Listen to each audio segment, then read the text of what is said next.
Poďte s nami stráviť taký povianočný, trošku sviatočný deň na návšteve u mojej maminy.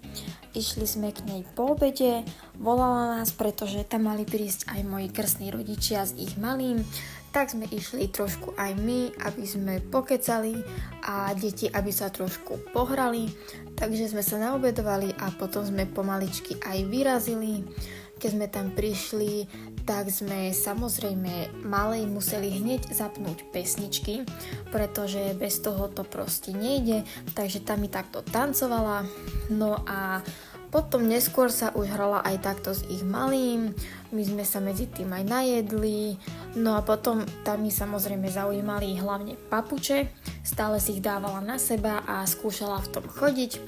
No a potom ešte sa zase takto pohrali trošku, ja som si dala kávu, mala si dala ešte polievočku, no ale potom už začala byť unavená, takže sme pomaličky vyrazili domov.